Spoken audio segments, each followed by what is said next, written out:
ఆంధ్రప్రదేశ్ ముఖ్యమంత్రి నారా చంద్రబాబు నాయుడు గారి మీద వైసీపీ హయాంలో నమోదైనటువంటి కేసులకు సంబంధించి ఒక్కొక్క కేసు అధికారంలోకి వచ్చాక తనంతట తాను అధికారాన్ని అడ్డం పెట్టుకొని తొలగించుకుంటున్నాడని చెప్పేసి వైఎస్ఆర్సీపీ ప్రధానంగా ప్రచారం చేస్తుంది. మరి ముఖ్యంగా వైఎస్ఆర్సీపీ ప్రధాన కార్యదర్శి అయినటువంటి పొన్నవోలు సుధాకర్ రెడ్డి మాట్లాడుతూ గతంలో ఆ స్కిల్ డెవలప్మెంట్ కేసు కావచ్చు, ఫైబర్ నెట్ కేసు కావచ్చు, మరో పక్క ఇన్నర్ రింగ్ రోడ్ అమరావతికి సంబంధించి కావచ్చు, ఈ కేసులను నేనే వాదించానని చెప్పేసి వాటిల్లో చంద్రబాబు నాయుడు గారు ఇప్పుడు అధికారంలోకి వచ్చాక వాటన్నిటిని ఒక్కొక్కటి తొలగించుకుంటున్నారని చెప్పేసి మాట్లాడుతున్నారు.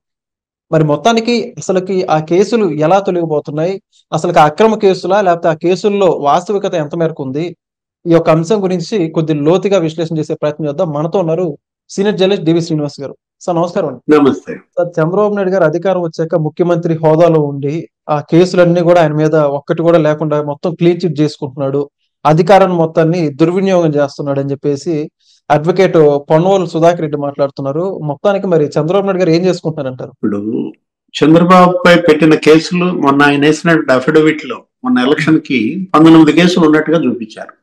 ఓకే. ఈ 19 కేసుల్లో జగన్ సీఎం కాకముందున్న కేసులన్నీ, జగన్ సీఎం అయినాక పెట్టిన కేసులన్నీ. ఓకే. జగన్ సీఎం కాకముందు ఆయనపై ఉన్నటువంటి కేసులు రెండే రెండు. అంటే 47 ఏళ్ల ఆయన రాజకీయ చరిత్రలో 2 కేసులు. అంటే 42 ఏళ్లలో ఉన్నటువంటి అప్పటి ముఖ్యమంత్రులు, అప్పటి ప్రభుత్వాలు 2 కేసులు ఆయన మీద పెడితే, ఓకే, వీళ్ళు జగన్మోహన్ రెడ్డి సీఎం అయినాక పెట్టిన కేసులు 17 కేసులు పెట్టారు. కక్ష సాధింపు కాదా? ఇప్పుడు ఆ ఉన్న 2 కేసులు కూడా, ఒక case Maharashtra, okay, Babli project ఉంది కదా, ఆ ప్రాజెక్టు ఆపండి అని చెప్పి మొత్తం తెలుగుదేశం వాళ్ళంతా అక్కడికి వెళ్ళారు. ఎమ్మెల్యేలు, ఎంపీలు, ధర్మాబాద్ ముట్టడి. అక్కడ మహారాష్ట్ర ప్రభుత్వం వీళ్ళందరిని అరెస్ట్ చేసింది. అది కేసు అన్నమాట. ఓకే. ఇంకొక కేసు ఏది, ఆలగడ్డలో ఏదో ఎన్నికల కేసు, ఏదో టైం అయిపోయినాక ప్రచారం చేశారు, అట్లాంటివి సంబంధించింది. ఓకే. అంటే ఇప్పుడు 17 కేసులు పెట్టించావు. ఎంత కక్ష సాధింపు! ఆయన జైల్లో పెట్టావు 53 రోజులు, 52 రోజులు. అంటే లేని కేసు, జరగని అవినీతికి మీరు తప్పుడు కేసులు పెట్టడం, అరెస్ట్ చేయటం, జైల్లో పెట్టడం, ప్రజలు తిరగబడి మిమ్మల్ని చిత్తుగా ఓడించారు. ఆయన మళ్ళా ముఖ్యమంత్రి చేసుకున్నారు. ఇప్పుడు ఏది నిన్న చూశాను, ఫైబర్ నెట్ కేసు ఏదో వచ్చింది. ఆ ఫైబర్ నెట్ కేసు మరి అది వాళ్ళు ఏంటి, ఇది తప్పుడు కేసు అని రుజువు అయింది, అది విత్డ్రా చేస్తున్నారు. దానిపైన వీళ్ళు గగ్గోలు పొన్నవోలు సుధాకర్ రెడ్డి ప్రెస్ మీట్, లేకపోతే సాక్షిలో బ్యానర్ ఐటమ్, నేనే పోలీస్, నేనే దొంగ అని ఏదో పెట్టినట్టున్నారు. పచ్చ తర్పణం అని ఏదో రాశారు. అంటే ఫైబర్ నెట్ అనేది ఒక్క దానికి విషయానికి వస్తే, ఆయన హయాంలో, చంద్రబాబు హయాంలో జరిగింది అవినీత, జగన్ హయాంలో చేసింది అవినీత, ఎవరు చెప్పాలి? జీవీ రెడ్డి చెప్పాలా? ఆయన ఏదో అప్పుడు అదే కదా, రామ్ గోపాల్ వర్మ ఆయన సినిమాలకి ఎంత ఇచ్చారు, ఎన్ని వ్యూస్ వచ్చాయి? అంటే ఫైబర్ నెట్ అనేది జగన్ హయాంలో స్కామ్, చంద్రబాబు హయాంలో స్కామ్ కాదు అది. ఇప్పుడు ఫైబర్ నెట్ ద్వారా నేను కొన్ని విషయాలు చెప్తాను. అప్పుడు పనిచేసింది కేవలం 120 మంది ఉద్యోగులే. జగన్ హయాంలో పనిచేసింది 1350 మంది ఉద్యోగులు. అప్పుడు నెలకిచ్చిన జీతాలు 40 లక్షలే ఫైబర్ నెట్ లో. వీళ్ళు మరి 4.5 కోట్లు ఇచ్చారు జీతాలు. అంటే 40 లక్షలు జీతాలు ఇచ్చింది అవినీత, 4.5 కోట్లు ఇచ్చింది అవినీత, 120 మంది ఉద్యోగులతో పని చేయించడం అవినీత, 1350 మంది ఉద్యోగులు పెట్టడం అవినీత. అంటే ఆ 1350లో ఆ 120 తీసేయి, ఆ మిగతా 100 జీతాలు ఎవరి జేబుల్లోకి వెళ్ళాయి? ఎక్కడున్నాడు మీ మసూదన్ రెడ్డి? ఫైబర్ నెట్ ఎండి ఎక్కడున్నాడు? అంటే అప్పట్లో చంద్రబాబు హయాంలో ఫైబర్ నెట్ నెలకెంత, 199 రూపాయలు తీసుకున్నాడు సబ్స్క్రిప్షన్. ఏంటి, నీకేదో 3 కనెక్షన్లు ఉండేవి, అటు ఫోన్, ఇటు నెట్, టీవీ, కేబుల్, ఇన్ని రకాల సదుపాయాలు ఇచ్చి 199 ఇంటికి వసూలు చేస్తే అవినీత. నువ్వెంత చేసావు మరి? 599కి పెంచుతావా? ఫైబర్ నెట్ లో ఎవరు అవినీతి చేశారనే చెప్తున్నాను. ఇప్పుడు ఇంటింటికి ఫైబర్ నెట్ 199కి ఇచ్చిన ఆయన చేసింది అవినీత, 599కి పెంచింది అవినీత? చెప్పు, నువ్వు చెప్పు. 400 రూపాయలు ఇంటికి నువ్వు అక్కడే దోచేసావు నెలకి. కనెక్షన్ల సంఖ్య పడిపోయింది దారుణంగా. ఇప్పుడు కనెక్షన్లు ఎందుకు పడిపోతాయి? దగ్గర దగ్గర 7 లక్షల కనెక్షన్లు పడిపోయినాయి అంటే అక్కడే అర్థమైపోలే ఫైబర్ నెట్ ని ఎంత నిర్వీర్యం చేశాడు. అంటే జరగని అవినీతి లేని కేసుకి ఆయన పైన తప్పుడు కేసులు పెట్టారు. ఇప్పుడు అదే కేసు, అది స్కిల్ డెవలప్మెంట్. దానిపైన ఆయన ఎవరో మాట్లాడాడు. ఆయన ఏమని, హత్య జరిగిందన్నారు. హత్యకు గురైనాడు, నేను బతికే ఉన్నానని చెప్తున్నాడు. వీళ్ళు చెప్పేటటువంటి ఆ హత్యకు గురైనటువంటి వ్యక్తి నాకేమీ కాలేదు, నా మీద ఎవరు దాడి చేయలేదు, నేను బతుకున్నానని వచ్చి చెప్తున్నా గానీ హత్య అంటే, సుమన్ బోసో ఏదో చెప్పాడు వీళ్ళ యొక్క స్కిల్ డెవలప్మెంట్ కేసు భాగవతం గురించి చెప్తూ 3,000 కోట్ల అవినీతి అన్నావు, తర్వాత 300 కోట్ల అవినీతి అన్నావు. 3 కోట్ల అవినీతిని నిర్ధారించావా? లేదు కదా. ఈ స్కిల్ డెవలప్మెంట్ లో స్కామ్ ఏముంటుంది అసలు వెంకట్? నైపుణ్యాభివృద్ధి చేస్తారు, పిల్లలకి నైపుణ్యాభివృద్ధి చేయటం కుంభకోణమా? ముగ్గురాయి కుంభకోణమా? ఇనప ఖనిజం కుంభకోణమా? ఇసుక కుంభకోణమా? మద్యం కుంభకోణమా? ఏది కుంభకోణం? నైపుణ్య అభివృద్ధిలో ఎవరన్నా కుంభకోణానికి పాల్పడతారా? కామన్ సెన్స్ ఉన్నాడు అడిగే ప్రశ్న. పిల్లలకి కోచింగ్ ఇచ్చేదంటే కుంభకోణం ఏంటారు మగడ? అక్కడ ఎక్కడో ఊర్లో 10 కోట్ల ఎక్విప్మెంట్ ఉంది. ఒక్క సెంటర్ లోనే 10 కోట్ల రూపాయల ఎక్విప్మెంట్ ఉంటే 3 కోట్ల అవినీతి జరిగిందంటావా? వాళ్ళు కొనుగోలు చేసినటువంటి ఎక్విప్మెంట్ ఇప్పటికీ ఆ కాలేజీల్లో, ఆ కోచింగ్ సెంటర్లో అట్లా ఉంది. ఆ స్కిల్ డెవలప్మెంట్ పొందినటువంటి విద్యార్థుల తల్లిదండ్రులు వాళ్లే ముందుకొచ్చి, ఎంతైంది ప్రభుత్వం నా పిల్లాడి స్కిల్ డెవలప్మెంట్ కి మీరు ఎంత ఖర్చు పెట్టారు? 25,000. ఆ 25,000 నేను ఇచ్చేస్తా, ఆయన వదిలేయండి అన్నారు. ఆ రోజు నీకు గుర్తుండే ఉంటది కదా, చంద్రబాబుని 52 రోజులు జైల్లో పెడితే జనం తిరగబడ్డారు.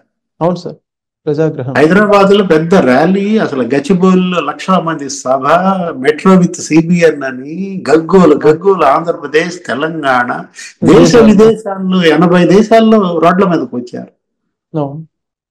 ఆయన వల్ల లబ్ధి పొందినటువంటి పిల్లలు, చదువుకున్నటువంటి వాళ్ళు, ఆ ఇంజనీరింగ్ గ్రాడ్యుయేట్స్, ఐటీ నిపుణులు.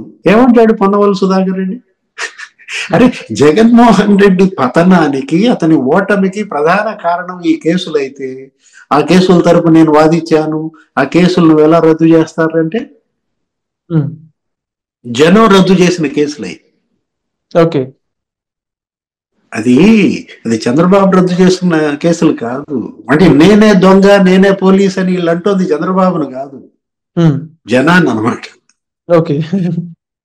ఇప్పుడు జనం ఇచ్చిన ప్రజా తీర్పు అది కదా. ఆయన అవినీతి చేయలేదు, ఆయన అవినీతి పరుడు కాదు అని కదా ఆయన్ని మరి ఎన్ని 54% ఓట్లేసారయ్యా. 93% సీట్లు ఇచ్చి గెలిపిస్తే ఇంకా ఆయన అవినీతి పరుడని మీరు ఎలా అంటారు? ఇప్పుడు ఏదైనా ఇప్పుడు ప్రజలే దేవుళ్ళు కదా. కానీ నువ్వు పెట్టిన కేసుల్లో ఆంక్షలు ఉంటే, ఇప్పుడు అది ఉంది ఏది, అమరావతి ఇన్నర్ రింగ్ రోడ్డు వేసారా? వేయలేదు కదా. మరి వెయ్యని రోడ్డులో అవినీతి ఏంటి? వేసేసారు. ఇప్పుడు ఏమైనా మాట్లాడుతున్నాడు? ఇప్పుడు అతను జగన్మోహన్ రెడ్డికి ఏమైనా అయిందా? నాకైతే అర్థం కావట్లేదు. పొన్నవల్లి సుధాకర్ రెడ్డికి ఏమైంది? వీడిని ఎవరినకన్నా చూపించండి బుజ్జి అని ఏదో అంటాడు, ఏదో సినిమాలో డైలాగ్. అవును, అదే వీడిని ఎవరికన్నా చూపించండి బుజ్జి అని మనం ఎవరిని అనాలి? ఇక్కడ బుజ్జి ఎవరు? జగన్మోహన్ రెడ్డా లేకపోతే పొన్నవల్లా? ఎవరిని చూపించాలి మనం? ఎవరికి చూపించాలి? వెయ్యని రింగ్ రోడ్డు అవినీతి అంటాడు. ఇప్పుడు outer ring road, inner ring road అది కనుక వేస్తే అక్కడ ఏదో భూసేకరణలో అవినీతి జరిగింది, లేకపోతే అక్కడ బ్రహ్మాండంగా కట్టుబడుల అవినీతి జరిగింది, నాసిరకంగా కట్టారు, ఏదో చెప్పచ్చు. హైదరాబాద్ అవుటర్ రింగ్ రోడ్ లో అవినీతి జరిగింది. రాజశేఖర రెడ్డి హయాంలో అవుటర్ రింగ్ రోడ్ లో జరిగిన అవినీతి ఏంటో క్విడ్ ప్రోకో 1.0లో మీ బాబాయ్ని అడిగితే చెప్తాడు. జగన్మోహన్ రెడ్డి బాబాయ్ ఎవరు? ఇప్పుడు అదే కల్తీ నయ్య ఆయన ఎవరు? అరే రే, రాజశేఖర్ రెడ్డి బంధువులు ఉన్న ఆ ప్రాంతం అంతా భూములు కొనేశారు. ఔటర్ రింగ్ రోడ్ చుట్టూతా ఎక్కడి నుంచి వచ్చాయి మీ బాబాయికి ఆ భూములు? ఔటర్ రింగ్ రోడ్ చుట్టూతా. వైవి సుబ్బారెడ్డి ఆస్తుల మీద మాట్లాడుతున్నాను నేను. ఎంతమంది రాజశేఖర రెడ్డి బంధువులు అక్కడ ప్రజల్ని బెదిరించి రైతుల్ని భూములు కొన్నారు, ఎలా వంకలు తిప్పారు, అష్టవంకర్లు తిప్పారు వీళ్ళ భూముల మీదుగా వెళ్ళడం కోసం హైదరాబాద్ ఔటర్ రింగ్ రోడ్. అంటే మీరు చేసినట్టుగా వీళ్ళు చేస్తారా అవినీతి?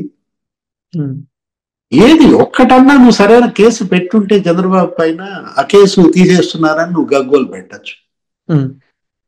పిల్లలకి స్కిల్ డెవలప్మెంట్ అవినీతి కుంభకోణం అన్నావు, 3,000 కోట్లు అంటావు. అదేదో జిఎస్టీ ఎగేసిన ఇదంట థర్డ్ పార్టీ. ఎవడో జిఎస్టీ ఎగేస్తే 3 కోట్లు ఎంతో, దాన్ని చిలవలు పలవలు చేసి 300 అన్నారు, 3,000 కోట్లు అన్నారు. ఇప్పుడు ఒకటి ఫైబర్ నెట్ కానీ, ఇన్నర్ రింగ్ రోడ్డు కానీ, స్కిల్ డెవలప్మెంట్ కానీ, ఇంకా అసలు అసైన్డ్ ల్యాండ్స్ భూములు, ఇంకో తప్పుడు కేసు. నారాయణ బంధువులు కొన్నారనో, పత్తిపాటి పుల్లారావు బంధువులు కొన్నారనో. నువ్వు మరి 5 ఏళ్ళు ముఖ్యమంత్రిగా ఉన్నావు కదా, ఏం బీకావు? అరెస్ట్ చేసావా నారాయణని, పత్తిపాటి పుల్లారావుని? నిజంగా వాళ్ళ బినామీలు కనుక కొన్నట్టయితే, ఎవడో గుమ్మడి సురేష్ అనేవాడు కొనుక్కున్నాడంట, అతను పత్తిపాటి పుల్లారావు బినామీ అంటాడు. పుల్లారావు అప్పుడే అసెంబ్లీలో ఛాలెంజ్ చేశాడు, పత్తిపాటి పుల్లారావు అతను నా బినామీ అని కనుక రుజువు చేస్తే నేను రాజీనామా చేస్తా, నువ్వు చేస్తావా అని అడిగాడు జగన్. నేను ఎప్పుడు చెప్తున్నాను? 2014లో చెప్తున్నా. ఆ రోజు నువ్వు అసెంబ్లీలో ఉన్నావు కదా, నువ్వు ఎందుకని గుమ్మడి సురేష్ పుల్లారావు బినామీ అని రుజువు చేయలేకపోయావు? నువ్వు ముఖ్యమంత్రి అయినాక ఎందుకు రుజువు చేయలేకపోయావు? ఎక్కడున్నాడు గుమ్మడి సురేష్? ఏమయ్యావు? పత్తిపాటి పుల్లారావుని ఏం చేశావు? అంటే ఏంటంటే తప్పుడు కేసులు పెట్టి, అదే ఏది గుడ్డగాల్చి ముఖానేయటం, తుడుచుకోమనడం. ఇది రాజశేఖర రెడ్డి హయాంలో అదే, ఇప్పుడు అదే. కోర్టులు ఫైర్ అయ్యాయి. ఏది సుప్రీంకోర్టు దగ్గర నుంచి, హైకోర్టు దగ్గర నుంచి. మీ కక్ష సాధింపుకి కోర్టుల్ని వేదికలు చేసుకోవద్దు. ఇది ఎవరన్నమాట? జడ్జీలు అన్నమాట. ఇప్పుడు రాజశేఖర రెడ్డి హయాంలో అంబటి రాంబాబుతో కేసులు వేయించారు, రాజశేఖర రెడ్డి హయాంలో లక్ష్మీభారత్తో కేసులు వేయించారు. చంద్రబాబు పైన దగ్గర దగ్గర 26 ఎంక్వైరీలు జరిపించాడయ్యా. ఎవరు? రాజశేఖర రెడ్డి. అప్పట్లో 5 ఏళ్ళు ఆయన సీఎం గా ఉన్నప్పుడు సభా సంఘాలు వేశారు, న్యాయ విచారణలు జరిపించారు, అధికారుల సంఘాలు వేశారు, ఒక ఏసీబీ కేసు. ఎన్ని 26 విచారణలు జరిపిస్తే ఒక్క దాంట్లో రుజువు చేయగలిగారా ఆయన? నీ తండ్రి వల్లే కాలేదు. నువ్వు అంటే ఏదో ఎక్సైజ్ కేసు ఏదో పెట్టారు. ఎక్సైజ్ కేసు అప్పుడు తుమ్మల నాగేశ్వరరావు, చంద్రబాబు అప్పుడెప్పుడు ఉమ్మడి రాష్ట్ర ముఖ్యమంత్రిగా ఆయన ఉన్నప్పుడు, ఆయన ఎక్సైజ్ మినిస్టర్ గా ఉన్నప్పుడు పెడితే, ఆ జడ్జి అన్న కామెంట్ ఏదో చెప్తాను నీకు. ఏంటి ఏమన్నాడు ఆ జడ్జి? ఏమన్నాడు తెలుసా కామెంట్? ఆ ఎక్సైజ్ కేసులో పిచ్చి లేదు, బంతులు లేవు, బ్యాట్ లేదు, వీళ్ళు మాత్రం క్రికెట్ ఆడుతున్నారు. అంటే బ్యాట్ లేదు, బంతి లేదు, పిచ్ లేదు, వీళ్ళు మాత్రం క్రికెట్ ఆడుతున్నారని ఎవరన్నారు? జడ్జి అన్నాడు. అప్పటి కామెంట్స్ నేను చెప్తున్నాను అన్నమాట. ఈ కేసులన్నీ కలిపి ఒక 2345 పేజీలతో వీళ్ళ అమ్మతో వేయించాడు సుప్రీంకోర్టులో. ఏకంగా 2345 పేజీలతో విజయమ్మతో కేసు వేయించాడు చంద్రబాబు పైన. ఏమైంది? ఇప్పుడు లక్ష్మీభారత్ వేసిన కేసు ఏమైంది? ఫైర్ అయింది సుప్రీంకోర్టు. ఏంటి? మీ కక్ష సాధింపులకు కోర్టులని వేదికలు చేసుకోవద్దు అంటే విత్డ్రా చేసుకున్నారు. ఎన్టీఆర్ హయాంలో అయినా అంతే, చంద్రబాబు హయాంలో అయినా అంతే. రాజకీయంగా వీళ్ళని ఎదుర్కోలేమని, పరిపాలనలో వీళ్ళకి సాటి రామని, సంక్షేమంలో వాళ్ళతో పాటు మనం ఇవ్వలేమన్న అసూయతో, ద్వేషంతో అప్పుడు రామారావు పైన వేయించారు. ఆయన ఎవరు? రామచంద్రరావు ఉండేవాడు అడ్వకేట్ గా. ఆ ద్రోణంరాజు సత్యనారాయణతో వేయించారు. ఈ ద్రోణంరాజు శ్రీనివాస్ తండ్రి చనిపోయాడు. 106 అభియోగాలు మోపారు ఆయన పైన, ఒక్కటి రుజువు చేయలేకపోయారు. ఎవరు? ఎన్టీఆర్ పైన. అంటే ఏంటంటే అటు ఎన్టీఆర్ హయాంలో అయినా, చంద్రబాబు హయాంలో అయినా వీళ్ళని ఎలా డిస్టర్బ్ చేయాలి, పరిపాలన పైన వీళ్ళని కాన్సన్ట్రేట్ చేయకూడదని కేసులు వేయటం, విచారణలు జరిపించటం, అధికారంలో ఉన్నప్పుడు ప్రతిపక్షంలో ఉన్నప్పుడు కోర్టులను వీళ్ళ యొక్క రాజకీయ క్రీడకి వేదికలుగా మార్చుకోవడం, తప్పుడు కేసులు పెట్టడం. ఇప్పుడు వాటిని విత్డ్రా చేసుకుంటున్నారు. ప్రభుత్వం వాటిల్లో ఆధారాలు ఉంటే కేసు ఎందుకు విత్డ్రా చేసుకుంటుంది? ఇక పొన్నవోలు సుధాకర్ రెడ్డి ఇక గంగ వెర్రులు ఎత్తిపోతున్నాడా? అంటే నా ఉపాధి పోతుందనా? ఇప్పుడు ఆ కేసులు తీసేస్తే జగన్మోహన్ రెడ్డి నాకేమి ఫీజులు ఇవ్వడనా? ఎవరి గోలాళ్ళది? ఇక నేను అధికారంలోకి రాలేను, ఇక నన్ను ప్రజలు నమ్మరు, నా క్రెడిబిలిటీ జీరో. జగన్మోహన్ రెడ్డి బాధ జగన్మోహన్ రెడ్డిది. ఇక నాకు కేసులు ఉండవు, నాకు ఫీజులు రావు, జగన్మోహన్ రెడ్డి నాకు పేమెంట్ చేయడు. పొన్నవోలు బాధ పొన్నవోలుది. జనం బాధ పట్టించుకోవట్లేదు. వాళ్ళ బాధ. ఏదైనా ఒకటి, చట్టం తన పని తాను చేస్తుంది. Thank you so much sir. Please subscribe to Leo News for more videos.